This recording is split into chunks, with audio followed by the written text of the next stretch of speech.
Hey guys, and welcome back to another edition of Southeast Virginia Bushcrafting. Today what I'm doing is I am putting together a waterproofing material that has been used for many years. Everybody has their own technique of doing it. What I'm doing is taking a pound of beeswax, 8 ounces of turpentine, and 8 ounces of boiled linseed oil, and combining them under heat. I'm going to let it cool off into almost a salve or a paste, and then I'm going to put it on a painter's cloth tarp that I've been working on. It's another project that I've been working on. I'll go ahead and post the link right up here, so if you want to check that project out, you can. So I'll go ahead and get my materials set up, and be right back with you. Alright guys, so these are the materials that I'm going to be using to make the waterproofing compound. On the left you see I have turpentine. I'm going to use 8 ounces of it. I have boiled linseed oil. I'm going to use 8 ounces of it. I have a 1 gallon paint can. I have 1 pound of beeswax that came directly from a beekeeper. Actually, it was a beekeeper that came out to my house and cleaned out a swarm of honeybees. I'll post a link up here to that video, and so that's straight from the hive, guys. Beeswax, and the ratio that we use, as I said before, is 1 pound of beeswax to 8 ounces of the boiled linseed oil and 8 ounces of the turpentine.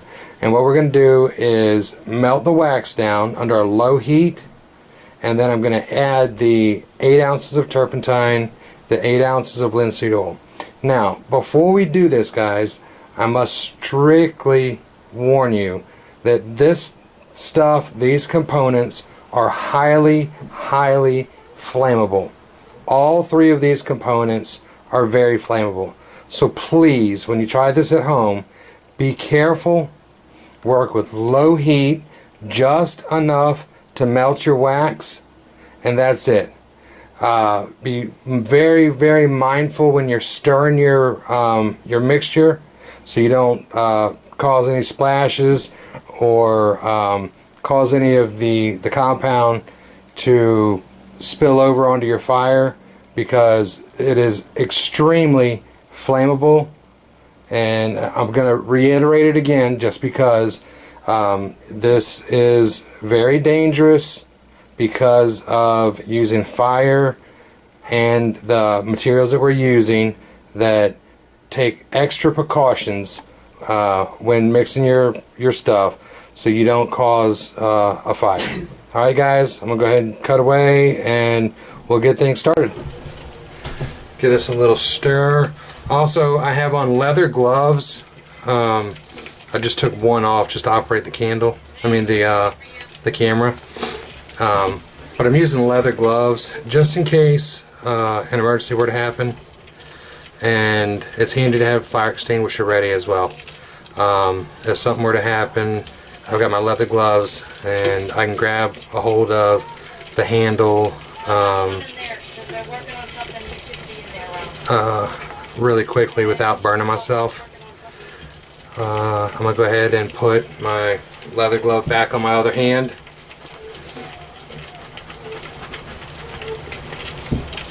And stir this up.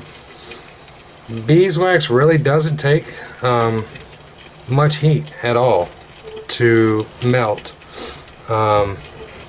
This beeswax, like I said, it hasn't been purified. It's not like what you would buy from a store.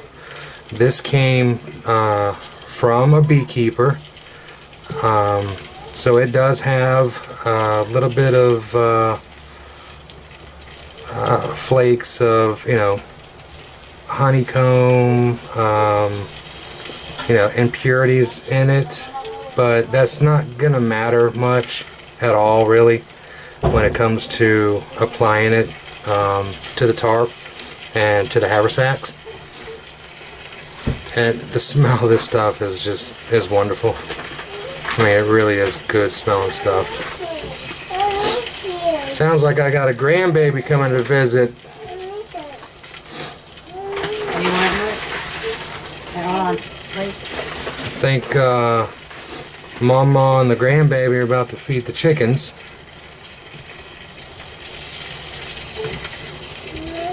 Well, this has got sticky on the bottom of it. Okay.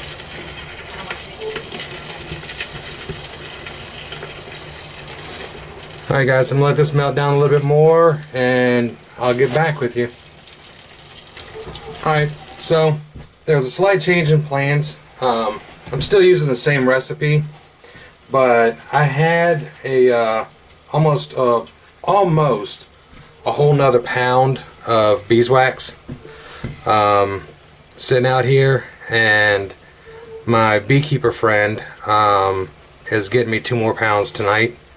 So what I'm doing is I went ahead and added the other almost a pound. I had only taken off maybe an inch from the block that I had, because I'm going to go ahead and make as much as I can, because this stuff doesn't spoil, it doesn't go bad on you, and because of the flammability of it and the inherent dangers in using these chemicals with heat,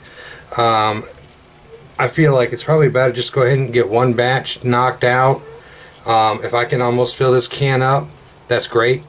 So it's better to, you know, put yourself in danger, or not, right, let me rephrase that. Not to put yourself in danger, but if you're doing something that is inherently dangerous, to only do it once.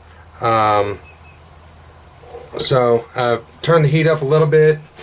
I don't want to bring it to a boil. I just want it enough to melt and almost simmer, but not quite. So everything's going to get doubled up. I've got 2 pounds of beeswax. I'm going to use 16 ounces of the boiled linseed oil, and I'm going to use 16 ounces of the turpentine instead of 8. Since I've got 32 ounces of the beeswax, then it's a 1 whole to half ratio so far as the other ingredients. So I'm going to go ahead and let the rest of this beeswax melt down. Oh, I just cannot get over the smell of this stuff.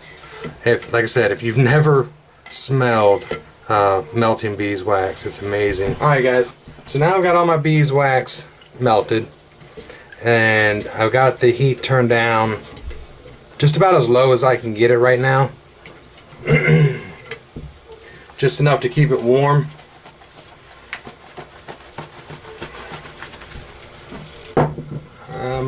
Let's see if I can get it to go down just a little bit more.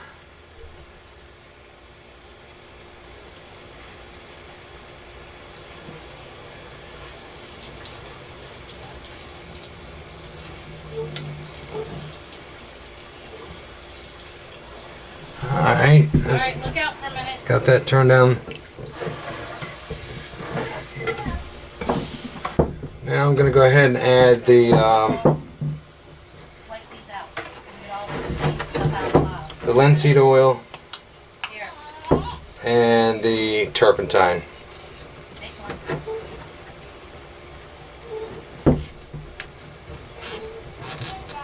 I don't want you to get this on your skin. There, I'm all sprayed. That, don't touch it with your fingers, it'll burn you. Pry off. And always, when something says pry off, you don't have a screwdriver right handy. So I'm going to start off with the boiled linseed oil. Can't reach it. Mom will get it. Look out so this doesn't get on you. Measure it out. My measuring cup will only go 8 ounces at a time, so we'll do 8 ounces and then do do another 8 ounces. Alright, get the water. Get the water and squirt it. Alright, so we got 8 ounces. I kind of stir it in. Nice and easy. Ready? Turn it on. Alright, clean it out.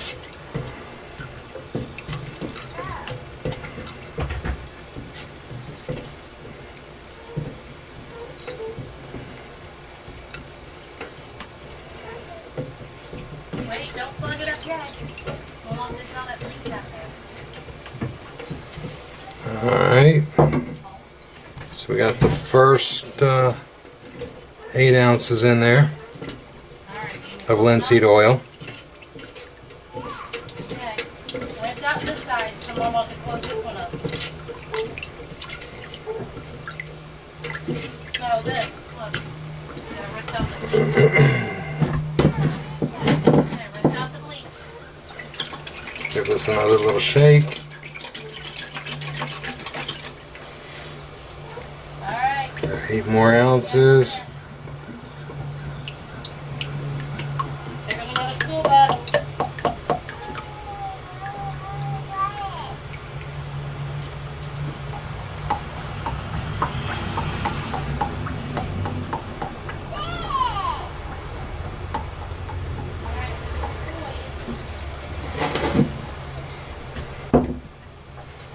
Stir this in.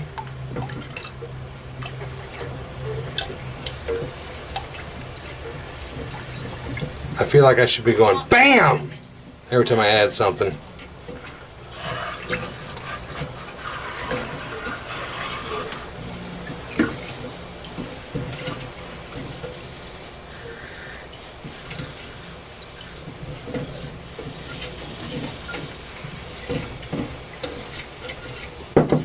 Alright, so now we've got 16 ounces of linseed oil and 64 ounces of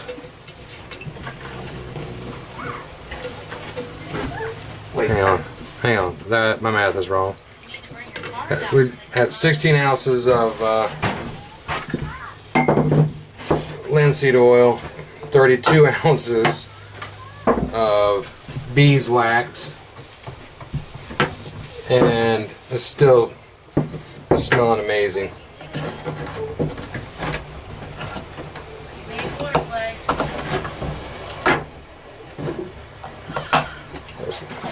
Give the turpentine a little shake.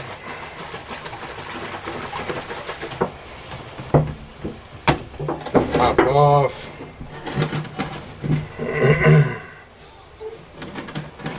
Don't put that in your mouth though. Those are not. Do 8 ounces of the turpentine.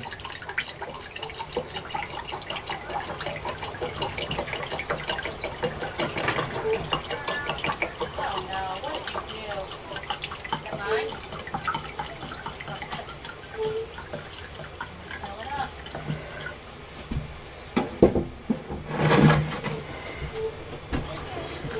Remember guys, when you're doing this, safety. Safety, safety, safety. We don't want anybody getting hurt doing any DIY projects.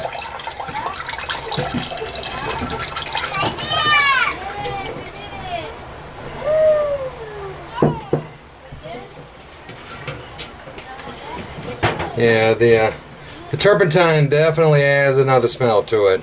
It's not quite as nice as the linseed and the beeswax. Still got 8 more ounces to go with the turpentine.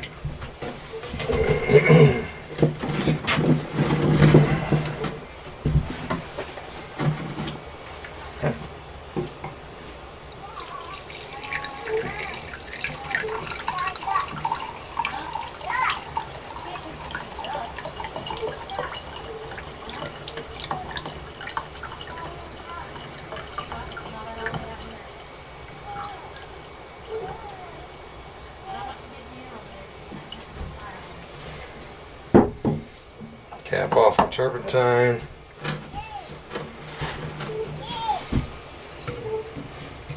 Nice, easy, slow mix.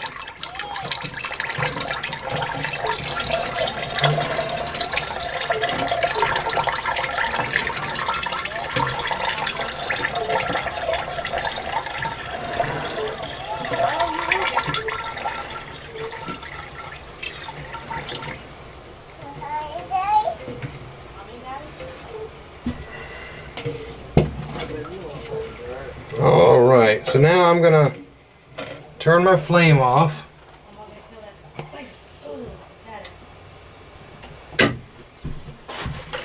Gonna remove it from the heat.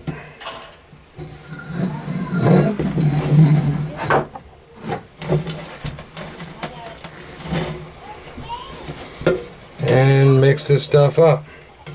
Just kind of mix it around and let it cool. This is going to take a while to cool.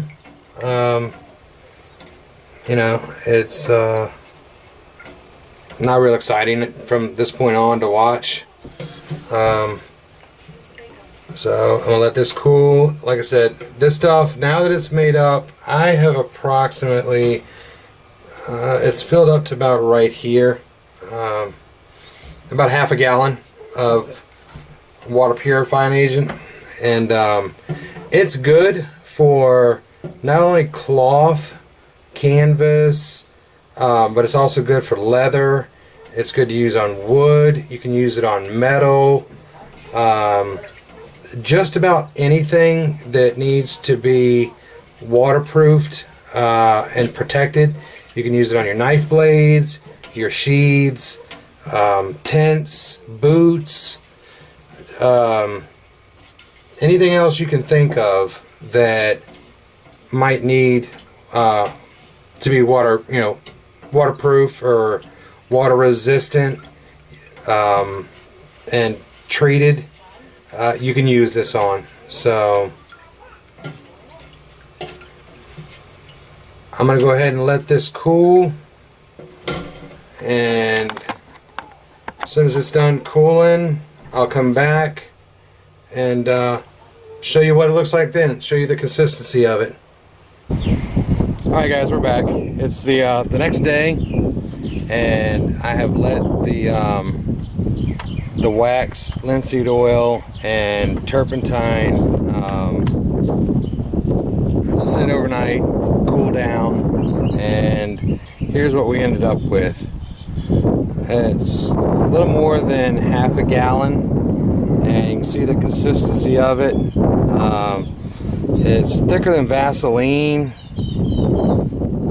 It's a little bit more firm than Vaseline. Got a real nice consistency to it. So this is pretty much going to be the end of this video for the waterproofing, and that turned out pretty nice. It's got a pretty good smell to it. Now I'm going to take it and use it on my homemade tarp and see what I come up with. So we'll catch you guys after a while. Alright guys, this is Carly, finishing up another video with the waterproofing, the linseed oil wax turpentine waterproofing method. I hope you guys learned something. I did. It was my first time doing it. I want to thank you for tuning into my channel, watching my videos. If you enjoyed what you saw, like, share, and support. And just remember, forever be a student of Mother Nature, because she's slow to reveal her secrets, but if you don't follow her rules, she's a very quick disciplinarian. You guys have a good day, and tune in and watch me use this this compound on my tarp.